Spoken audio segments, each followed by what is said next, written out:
Good afternoon. We're Rae and Tom Renwick, and last year we opened our garden for Scotland's Scottish Garden Scheme. This year we're going to send you a video of our garden. We weren't planning to open this year, but we are growing plants for Scottish Garden Scheme for the charities. So this is the east side of the house, and we're just coming up, and on our left you're going to see a nice vista of the whole garden. It's quite a big garden, sort of unique. We had someone professionally design this, and so the circles are an idea of hers. We're coming up to the main east path of the garden. On our right you can see the greenhouse, which is growing lots of seeds for planting, and 3 raised beds for vegetables. And on the left is our woodland garden, and this has quite a few shrubs that we've kept. The magnolia, which sadly is just about to pass, but this is a beautiful border in the spring and in later summer. It's full of shade-loving, quite moist soil, so it's very, very good, well drained because it drains down into the pond. And it's particularly bonny at this time of year. This is one of the access paths into the garden, and you're on the right hand side. We're looking at all our vegetables: rhubarb, asparagus, strawberries, beans, moving right up to the back, and we have a raspberry bed and a currant bed. We're passing on our right, but I'm not going to show it because it's a bit of a tip. The workhouse, the potting shed, and on our right compost heaps and various other things.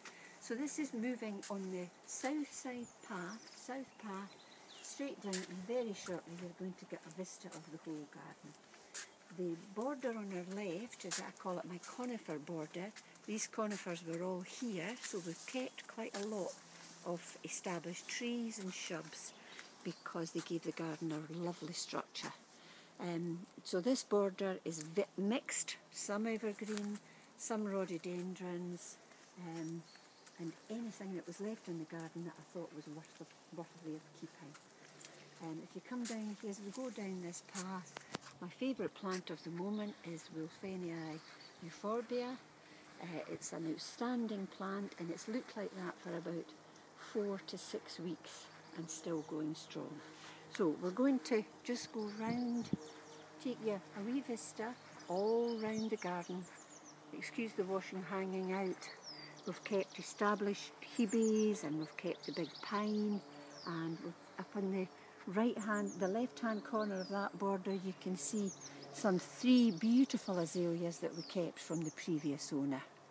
When we got the garden 4 years ago, it was in terrible repair.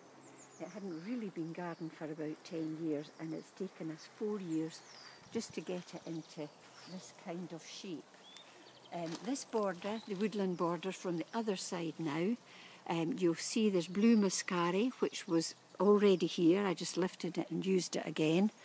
A Kilmarnock willow, which was here.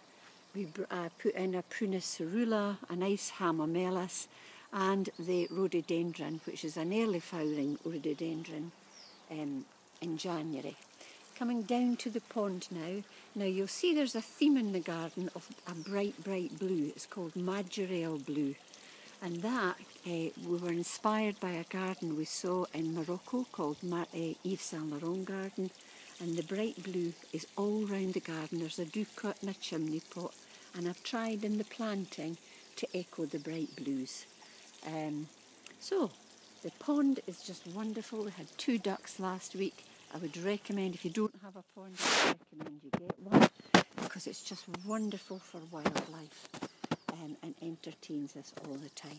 So we'll just zoom right round onto our patio area, which is where we eat and socialise. Of course not at the moment.